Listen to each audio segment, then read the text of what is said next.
Olá, hoje eu vou ler para você o livro Pai contra Mãe de Machado de Assis. Seja bem-vindos ao canal Li um Livro. Por favor, se inscreva no canal para que eu leia livros para você.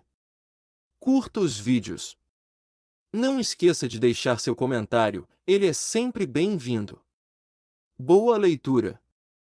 A escravidão levou consigo ofícios e aparelhos, como terá sucedido a outras instituições sociais. Não cito alguns aparelhos senão por se ligarem a certo ofício. Um deles era o ferro ao pescoço, outro ferro ao pé, havia também a máscara de folha de Flandres. A máscara fazia perder o vício da embriaguez aos escravos, por lhes tapar a boca. Tinha só 3 buracos, 2 para ver, 1 para respirar, e era fechada atrás da cabeça por um cadeado. Com o vício de beber, perdiam a tentação de furtar, porque geralmente era dos vinténs do Senhor que eles tiravam com que matar a sede, e aí ficavam 2 pecados extintos, e a sobriedade e a honestidade certas. Era grotesca tal máscara, mas a ordem social e humana nem sempre se alcança sem o grotesco, e alguma vez o cruel. Os funileiros as tinham penduradas, à venda, na porta das lojas. Mas não cuidemos de máscaras. O ferro ao pescoço era aplicado aos escravos fujões. Imaginai uma coleira grossa, com a haste grossa também à direita ou à esquerda, até ao alto da cabeça e fechada atrás com chave. Pesava, naturalmente, mas era menos castigo que sinal. Escravo que fugia assim, onde quer que andasse, mostrava um reincidente, e com um pouco era pegado ponto a meio século, os escravos fugiam com frequência. Eram muitos, e nem todos gostavam da escravidão. Sucedia ocasionalmente apanharem pancada, e nem todos gostavam de apanhar pancada. Grande parte era apenas repreendida, havia alguém de casa que servia de padrinho, e o mesmo dono não era mau. Além disso, o sentimento da propriedade moderava a ação, porque dinheiro também dói. A fuga repetia-se, entretanto. Casos houve, ainda que raros, em que o escravo de contrabando, apenas comprado no Valongo, deitava a correr, sem conhecer as ruas da cidade. Dos que seguiam para casa, não raro, apenas ladinos, pediam ao senhor que lhes marcasse aluguel, e iam ganhá-lo fora, quitandando. Quem perdia um escravo por fuga dava algum dinheiro a quem lhe levasse. Punha anúncios nas folhas públicas, com os sinais do fugido, o nome, a roupa, o defeito físico, se o tinha, o bairro por onde andava e a quantia de gratificação. Quando não vinha a quantia, vinha a promessa: gratificar-se-á generosamente, ou receberá uma boa gratificação. Muita vez o anúncio trazia em cima ou ao lado uma vinheta, figura de preto, descalço, correndo, vara ao ombro, e na ponta uma trouxa. Protestava-se com todo o rigor da lei contra quem o acoltasse. Ora, pegar escravos fugidios era um ofício do tempo. Não seria nobre, mas por ser instrumento da força com que se mantém a lei e a propriedade, trazia esta outra nobreza implícita das ações reivindicadoras. Ninguém se metia em tal ofício por desfastio ou estudo, a pobreza, a necessidade de uma chega, a inaptidão para outros trabalhos, o acaso, e alguma vez o gosto de servir também, ainda que por outra via, davam um impulso ao homem que se sentia bastante rijo para pôr ordem à desordem. Cândido Neves, em Família, Candinho é a pessoa a quem se liga a história de uma fuga, cedeu à pobreza, quando adquiriu o ofício de pegar escravos fugidos. Tinha um defeito grave esse homem, não aguentava emprego nem ofício, carecia de estabilidade, é o que ele chamava caiporismo. Começou por querer aprender tipografia, mas viu cedo que era preciso algum tempo para compor bem, e ainda assim talvez não ganhasse o bastante, foi o que ele disse a si mesmo. O comércio chamou-lhe a atenção, era carreira boa. Com algum esforço entrou de caixeiro para um armarinho. A obrigação, porém, de atender e servir a todos feria-o na corda do orgulho, e ao cabo de 5 ou 6 semanas estava na rua por sua vontade. Fiel de cartório, contínuo de uma repartição anexa ao Ministério do Império, carteiro e outros empregos foram deixados pouco depois de obtidos. Quando veio a paixão da moça Clara, não tinha ele mais que dívidas, ainda que poucas, porque morava com um primo, entalhador de ofício.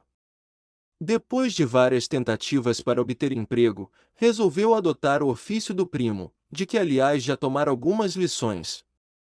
Não lhe custou apanhar outras, mas, querendo aprender depressa, aprendeu mal. Não fazia obras finas nem complicadas, apenas garras para sofás e relevos comuns para cadeiras. Queria ter em que trabalhar quando casasse, e o casamento não se demorou muito. Contava 30 anos. Clara 22. Ela era órfã, morava com uma tia, Mônica, e cosia com ela. Não cosia tanto que não namorasse o seu pouco, mas os namorados apenas queriam matar o tempo, não tinham outro empenho. Passavam as tardes, olhavam muito para ela, ela para eles, até que a noite a fazia recolher para a costura. O que ela notava é que nenhum deles lhe deixava saudades nem lhe acendia desejos. Talvez nem soubesse o nome de muitos. Queria casar, naturalmente. Era, como lhe dizia a tia, um pescar de caniço, a ver se o peixe pegava, mas o peixe passava de longe, algum que parasse, era só para andar à roda da isca, mirá-la, cheirá-la, deixá-la ir a outras. O amor traz sobrescritos. Quando a moça viu Cândido Neves, sentiu que era este o possível marido, o marido verdadeiro e único. O encontro deu-se em um baile, tal foi o para lembrar o primeiro ofício do namorado, tal foi a página inicial daquele livro, que tinha de sair mal composto e pior brochado. O casamento fez-se 11 meses depois, e foi a mais bela festa das relações dos noivos. Amigas de Clara, menos por amizade que por inveja, tentaram arredá-la do passo que ia dar. Não negavam a gentileza do noivo, nem o amor que lhe tinha, nem ainda algumas virtudes, diziam que era dado em demasia a patuscadas. Pois ainda bem, replicava a noiva, ao menos, não caso com defunto. Não, defunto não, mas é que, não diziam o que era.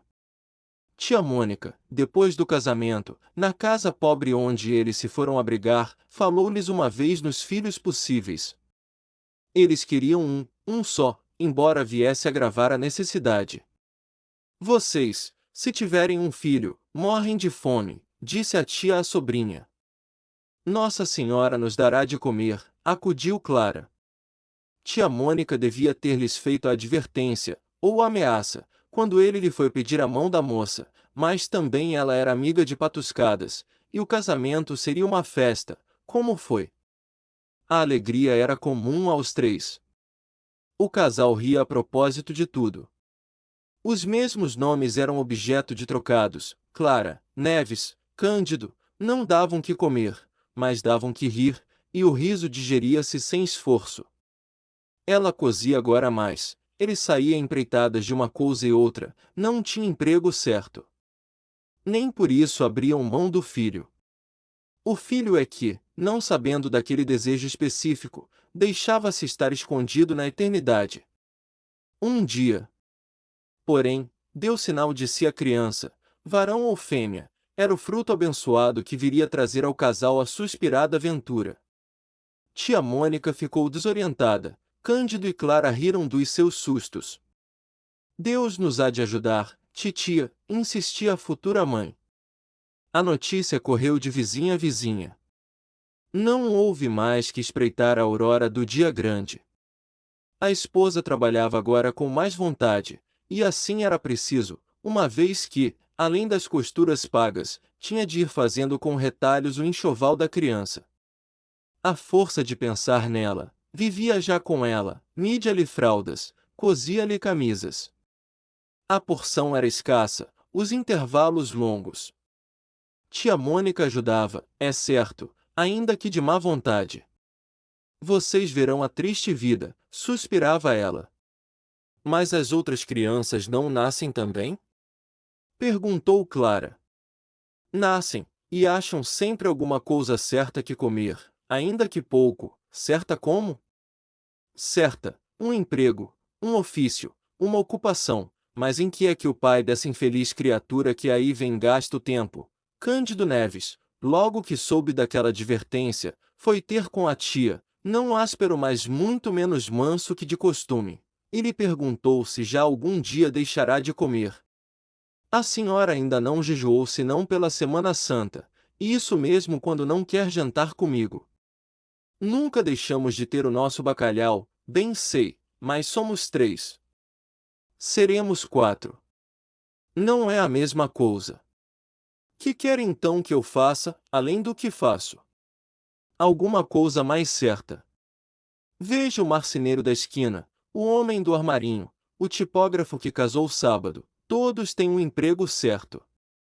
Não fique zangado, não digo que você seja vadio, mas a ocupação que escolheu é vaga. Você passa semanas sem vintém. Sim, mas lá vem uma noite que compensa tudo, até de sobra. Deus não me abandona, e Preto Fugido sabe que comigo não brinca, quase nenhum resiste, muitos entregam-se logo. Tinha glória nisto, falava da esperança como de capital seguro. Daí a pouco ria, e fazia rir a tia, que era naturalmente alegre, e previa uma patuscada no batizado. Cândido Neves perderá já o ofício de entalhador, como abrirá mão de outros muitos, melhores ou piores. Pegar escravos fugidos trouxe-lhe um encanto novo. Não obrigava a estar longas horas sentado. Só exigia força, olho vivo, paciência, coragem e um pedaço de corda. Cândido Neves lia os anúncios, copiava-os, metia-os no bolso e saía às pesquisas. Tinha boa memória.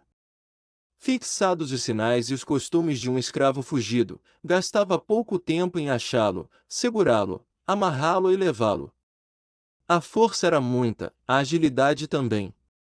Mais de uma vez, a uma esquina, conversando de coisas remotas, via passar um escravo como os outros, e descobria logo que ia fugido, quem era, o nome, o dono, a casa deste e a gratificação, interrompia a conversa e ia atrás do vicioso. Não o apanhava logo, espreitava lugar azado, e de um salto tinha a gratificação nas mãos. Nem sempre saía sem sangue, as unhas e os dentes do outro trabalhavam, mas geralmente ele os vencia sem o menor arranhão. Um dia os lucros entraram a escassear. Os escravos fugidos não vinham já, como dantes, meter-se nas mãos de Cândido Neves. Havia mãos novas e hábeis. Como o negócio crescesse, mais de um desempregado pegou em si numa corda, foi aos jornais, copiou anúncios e deitou-se à caçada. No próprio bairro havia mais de um competidor.